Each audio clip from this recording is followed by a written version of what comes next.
Bafana Bafana arrived in the country this morning to much fanfare. And it was very interesting to watch because just a couple of years ago, this is a Bafana Bafana side that nobody had given any chance to perform at the Africa Cup of Nations. And here we are, bronze medalists, having walked away also with the Fair Play Award, including that goalkeeper of the tournament award for Ronwen Williams. So it was an absolutely fantastic turnout for Bafana Bafana at the OR Tambo. Understandably, heroes welcome 2000. That was the last time that Bafana Bafana walked away with bronze at AFCON. So we're deciding this week that we're going to wrap things up when it comes to Bafana, but we're going to do it slightly differently. Today I am joined by a coach who tells me that he has unearthed some of Mzansi's diamonds going all the way back to Abu Jabulani Mendu. So this is a man who knows all there is to know about the development of football and how we can get Bafana Bafana, the next generation, to not only lift the AFCON again, possibly even the World Cup. Coach. Yes. It is possible. It is possible, right? Yes. We're definitely going to do that. So tell us a little bit about your school. We are at Woodlands International College. You are the head of football at the school. You are also head of physical education, right? PE. Tell us a little bit about yourself, a little bit about the school. Okay, like as you said, I'm Coach Pride Morosi. Though Pride is my middle name, my first name is Moeketsi, Yes. but everyone calls me Pride. I think it's short and it's easy. Mm. I'm a football coach. I've been in this school, I think, for 5 years now, coaching football and also coaching PE. We are a school that is more about culture, Yes. sport, and academics. Uh-huh. So both three, we hold them very high. Yeah. And we are still a new school. We're only 22 years old. So we are improving. We are on our way up there. Definitely. Last year, we had our first international soccer tournament. We played in Denmark with our under 15s and our under 17s. Yes, and we lost in the round of 16. Wow. Yes. So when it comes to this development thing, you've really got it down pat, which is absolutely fantastic. So as I've mentioned, Coach Pride, we have the boys now back in the country. Yes. And you know this is that moment where everyone is going to be analyzing how they've performed. But as mentioned, we want to take it from the grassroots level. But before we get there, what's your overall assessment of how Bafana Bafana performed in Ivory Coast? I think Bafana Bafana performed very well.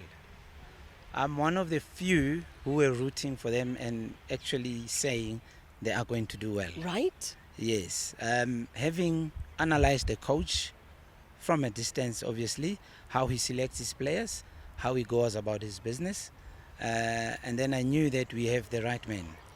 And I think he did very well.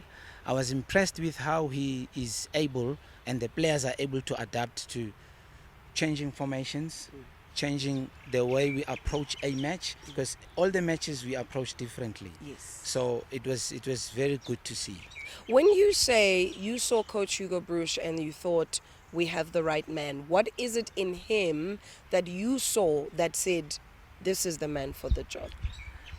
I think number one, he did not listen to the so-called soccer experts. Like ourselves, so.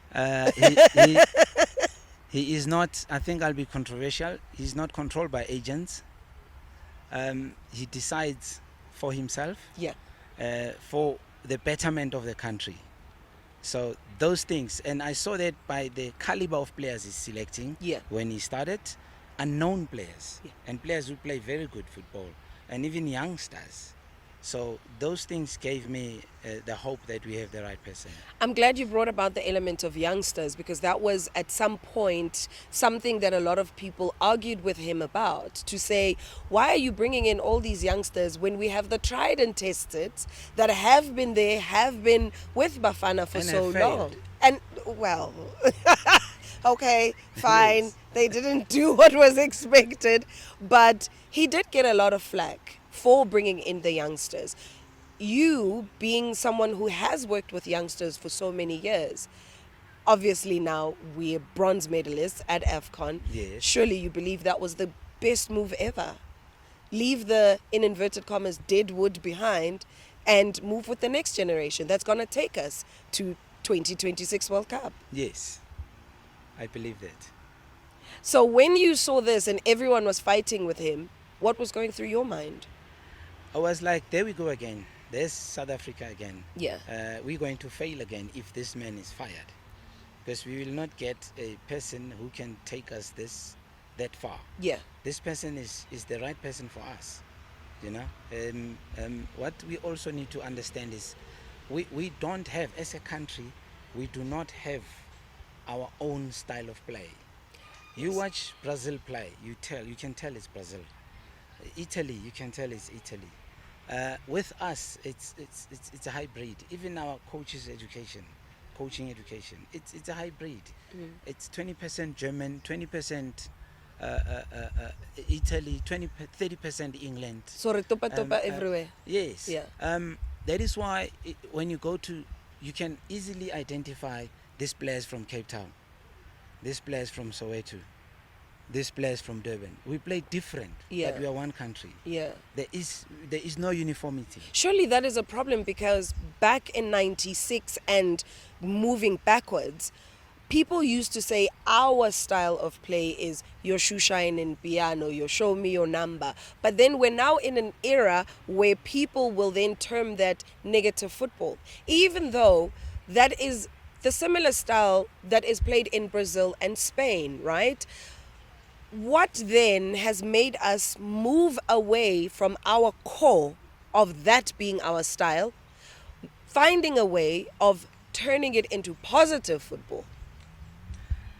I think our problem is very deep as South Africans. Yeah. I prefer to buy something from Italy, but not from a South African designer. Okay, so we want to identify with your England because we think they play better. So we go there to try and learn how to play football. Yeah. And we've been playing football forever. So all those things change how we look at football, and you get also journalists, respected journalists, Yeah. who also push for the foreign style to be played here, and which is a big problem. What, according to you, is the South African style of play? Okay, let me just revert. Yeah. Spain used to be one of the countries in Europe until they sat down and look at their coaching education and look around the demographics of the country, and they found out they don't have tall players, they don't have big bulky players, they've got short players, thin players. So they need to come up with something that will suit the size of the players they have in the country. That being possession football. That being possession football. And that is how they decided to adopt the possession football style. Yeah. And ever since that, it's doing wonders for them. Now you go to Brazil. Brazil is not doing well lately because Brazil think they've got it wrong with their style of play. With the samba. Because everyone in Europe is criticizing that. They're sending their players to England. They send and they get changed. Their players are changed. Yeah. Now Brazil plays like it's one of the European countries. That is why they're struggling. They're not playing. They don't have their identity anymore. Yeah. It's falling away. Yeah. Yes. Yeah. So Yes. what is our style of play? Our style of play is obviously your shushan and piano. We keep the ball. Yeah. We are friends with the ball. So we need to use that and improve that to become better soccer players. But in order to do that, surely that is something that needs to be taught at grassroots level, which is where you come in. So just now you were talking about how when coaches are taught your CAF A license, your Yes, B yes. license all the way, right? Yes. You are taught something that is a hybrid of different styles. Yes.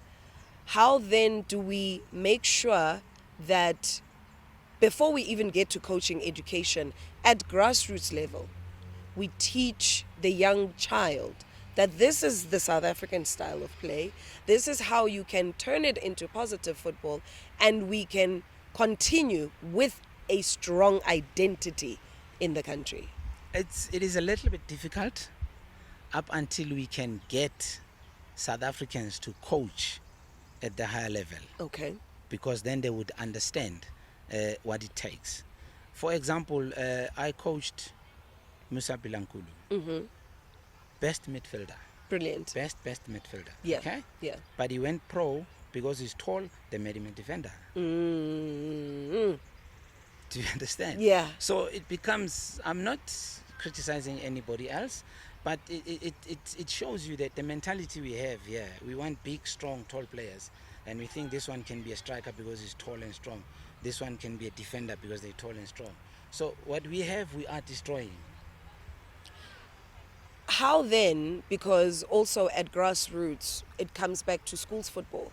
Yes. Schools football is not as big as it used to be. Yes. What needs to happen for us to get that back and get football, get netball, get all these sporting goals back into our schools? It needs to be promoted in a positive way, just like what cricket did with Baker's mini cricket and stuff. We need to get back there.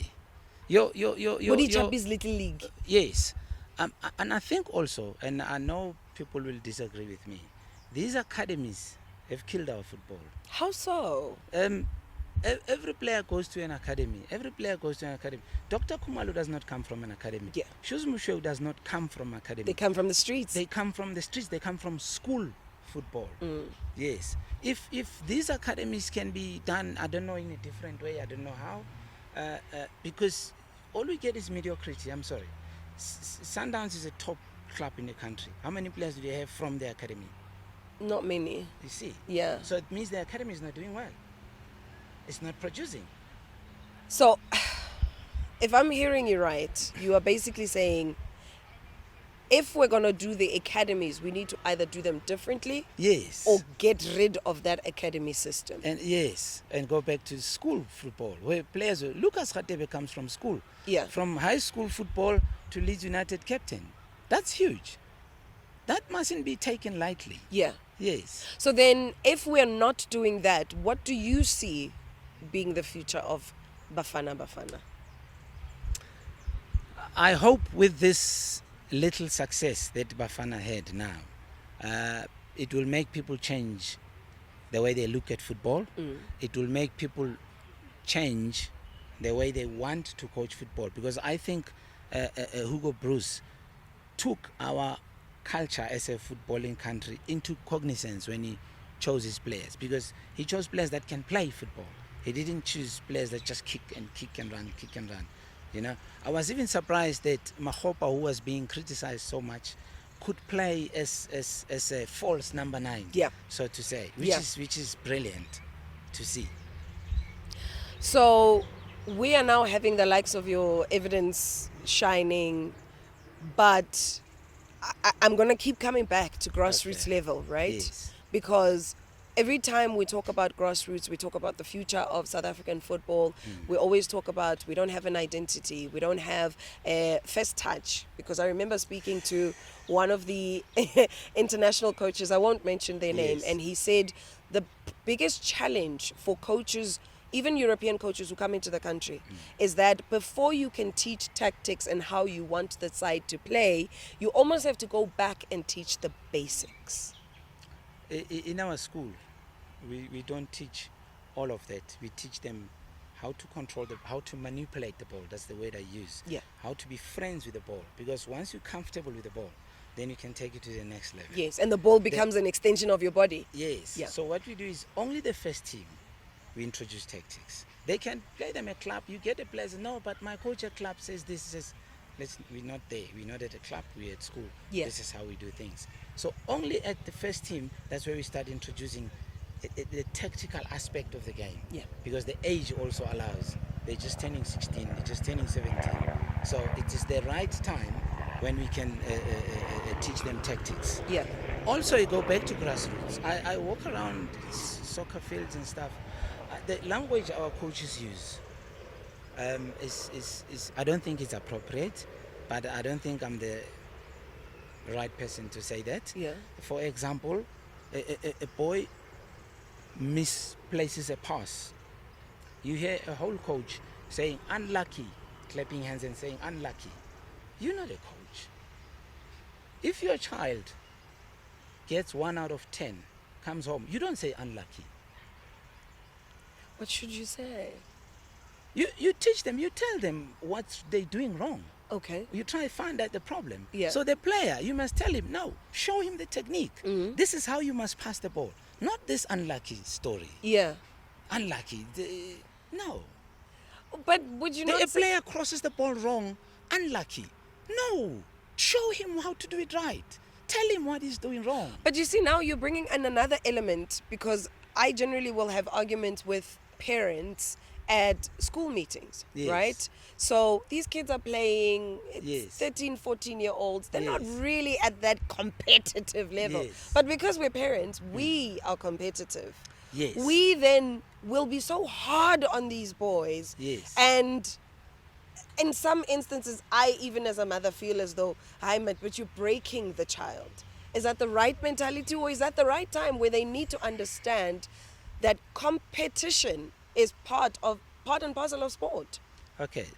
Most parents, unfortunately, leave their dreams through the kids. Yes. What I do normally, I tell my kids, I say, just block off. Your dad or your mom is here to support you, but I'm here to teach you the right thing. So Uh-huh. you listen to me. Your parents take that as support. Yes, but you listen to what we say. But that's hard for a child to do. It's not. You know, it's easy for... Once a child buys into your story, Yeah. it's not hard. Explain it to me. Break it down to me. Because I'm taking myself back to 13-year-old who was listening to, you know, your parents are everything. Okay, let me make a scenario. I'm a coach. I like doing stuff with action. Unfortunately, now you have to hold the mic. Yes. Say she's the goalkeeper. Yeah, This player is a left back. We're going that way. yeah. He's asking for the ball, looking at the goalkeeper. I tell him right there, your body positioning is wrong, because all you see is this. Yeah. You cannot see there. But if you do this, you see everything. You see the goalkeeper, you see the whole field, you see someone approaching. Yeah. You teach a child that. Uh-huh. Gets into the game, he does that. He comes to you, so coach, that thing works. Mhm. That child will believe you. Okay, so you're taking... Just for an example. Yeah, so Okay. we're taking it from there. I'm going to take you to the Reserve League, then I'm going to take you to the PSL, then we'll talk about the future of South African football, right? Some people have argued that the Reserve League teaches children fame too early. What's your view on that? I was getting there. Our boys, and I say it all the time, and I spoke to a few journalists. I said, our boys, they get off the team bus. They get off the team bus with this on their phones. Because they see their on their faves do phones. that. Number one, that's not our football culture. We sing, we Yeah, dance. yes. Not this. They know, my kids know. They get into the school bus, they put this thing away. No, we don't do that. We are not Messi. You're not Ronaldinho. Okay. So that's where it starts. So these boys, they think they've arrived Okay. already. You know? But I don't blame them. They're not being taught. Okay. You know? You go to I was at Ajax Amsterdam when I was doing my course. So we went to Ajax Amsterdam as part of the practicals. Yeah. Players there, you're not allowed to come with a Ferrari. You're not Oh. allowed to come with your fancy car. Okay. Zlatan Ibrahimovic, after they signed him, Yeah. he came with a Ferrari. Drove Yes. in, they sold him the next day. This is not a player for us. Mm. The players come in with bicycles. Okay. Yes. They come in because they signed the top team. They signed 19-year-olds, 20-year-olds. You come with your bicycle or you come with your team bus. You have not arrived. Who do you think you are? Yes, you're playing for Ajax, but you have not arrived. What have you won? But how do you then differentiate between you have not arrived and you must have pride in being a player of a particular team? You can still have a pride. People will still know you that you play for Kaiser Chiefs reserves. Yeah. They will still need that. But do not act like now you are Tebogo Mokoena. Yeah. Or you are not there. You haven't arrived. You haven't even won your league. Not yet. Yes. Yeah. But you behaving some like superstar. Okay. But we don't teach them. Yes. that. Yes. You know, if we can teach them that, it's fine. I took an under 12 team to Spain. Okay. In the hotel we had Liverpool, Man United, PSG, and the rich team from Russia, Anzi Machakara, something like that. Yes. They were amazed at some of my players, what they had on their plates. And the one boy from Liverpool said, "Does your coach allow you to eat that?" And he said, "Yes," because they had chips. Oh, yeah. Slab chips. Yeah. And he says, "Yes, but he fights with us." Say, "Yo, we don't eat that. My coach sees that. I'm chased away." Really? 12-year-old. Wow. You understand? So nutrition has become a part of their day-to-day. Yes. So I was happy because I've been pushing that and telling that my boys are not allowed to eat quarter. Okay. Yes. So I was happy to see that, yay, at least someone is putting sense in them who's the same age as them. Yeah. Yes. So that they understand that Yes. nutrition is a good part of being a complete And it was athlete. a topic before our match. It was a topic that, guys, the Liverpool guys, like coach always tells us, they don't eat this, they don't eat this, they don't eat that. Yeah.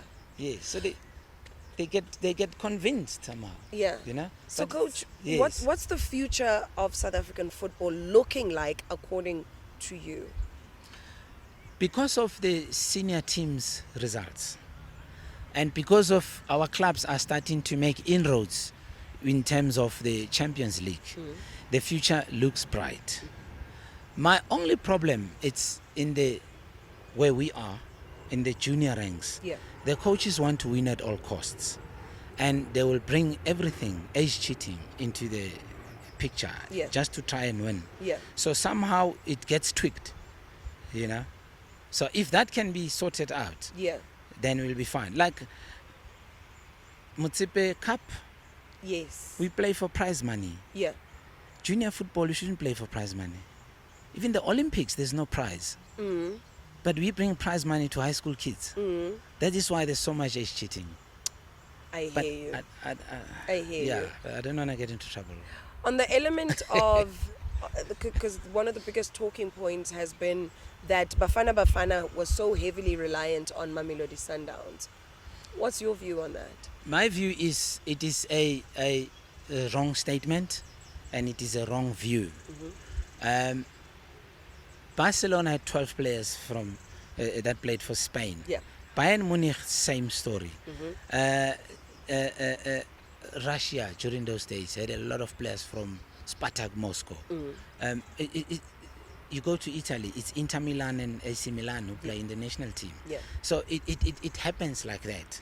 I think here in our country it's a miseducation of the soccer loving people. That okay, a player from my club is not chosen, therefore Is it not? I was going to say, is it not because we're so club affiliated? yes, then we think, then I'm not going to support this Bafana Bafana because my team does not have a representative there. It is not that. So we need to separate club football from To national country, football. yes. It was not Sundowns playing there. Yeah. It was South Africa playing. Yes. Yes, and it was Hugo Broos' tactics there, not Rulani's tactics. Coach Rulani. Yeah. Yes, Yeah. yes. I hear We're you. grateful Sundowns produced those players, but they played for South Africa. Yeah. Yes. In closing, what's your feeling? Because I keep saying, what do you think the future is? What's your feeling about the qualifiers that Bafana Bafana is about to get into? Because we are second in our group, second to Nigeria in our group for the World Cup qualifiers. Do you think we will qualify? And how far do you think we will go? I wish we qualify. I'm saying that because the pressure is on now. Everyone expects us now. We cannot misstep. But also we've sent shivers down the spine of our opponents. Yeah. So the opponents are also worried about us. So our only worry is to maintain the high standards we set ourselves. Yeah. Yes. 2025 Morocco, AFCON. Are we taking it this time in Morocco? That would be such sweet justice. Again, it's a wish, but I think we will be there in the final. So we're doing the final this time. Yeah, we are so in the final. We've gone to the semis, Yes. but this time we're going all the way to the final. All the way to the final. And we're taking gold. We're not bringing back a bronze. Yeah, we have We're to bring taking back the gold. gold. Yes, Done. we have to bring back gold. Our jersey has a gold in it. Yeah. And gold was produced here in South Africa, most of the gold. Indeed. So bring it back home. So we need to bring it back home. Like the Springboks did. Yes. We are in a vibe of winning. We're in a winning era Yes. as the country. Yes. That's a good thing, right? Yeah, and we cannot lose it. Banyana is doing well. Yeah. So cricket is doing well. And Bafana is doing well. Yeah. My only worry before the tournament was that Bafana is so criticized. And they don't get the support rugby gets. Cricket also does not get the support That rugby gets. Cricket are labeled chokers. Chokers, yeah. Now, if you label your child a failure, that child won't do well at school. You know, I feel sorry for those boys when they get to your semi-finals, quarterfinals, and they don't perform. It's not them. It's how we have treated them. You know, we you cannot label your country chokers. Bunch of losers. You can't do that. Yeah. Bunch of losers. You can't do that because you don't do that with your child. And I guess that's why Captain Ronwen Williams kept saying, thank you so very much for the support, because I've been crying for it for so long. Yes. And to finally see it. Yes. Now they are also going to want to get this feeling once more when we get to the qualifiers, when we finally qualify and the country is fully behind. I mean, for the first time in a very long time, we had Bafana Bafana jerseys sold out. Yeah. It's been a while. I was happy. I was very happy. It's been a while. Yeah. And you see also, because I talk to these boys all the time. Yeah. And they would ask me, Coach, what do you support? And I said, no, Orlando Pirates. He says, how? Why? I said, okay, what were you expecting? Yeah. No, I mean, overseas. I said, no, I'm a South African. I Yeah. live here. Yeah. Then I said to them, what rugby team you support? Then they say Sharks. I said, okay, why don't you support an overseas rugby team? Yes, why aren't you supporting Racing 92? Because that's where Sia is. and they say, oh, okay, Coach, that's a point. Yeah. I said, you see, you support us, support the South African team. I said, England, as a footballing country, Yeah. it's not better than Bafana Bafana. I said, England, they keep referring to 1966. We keep referring to 1996. The last World Cup, they said football is coming home. I laughed. It's been coming home, eh? I laughed. And then they said, no, but I said, no, the English league, it's tops. I said, but it's foreigners who make it tops. I was about to say. And it's foreign coaches who make it tops. Yeah. So England, as a footballing country, they're not better than us. So boys, think again. Ooh, Coach Pride.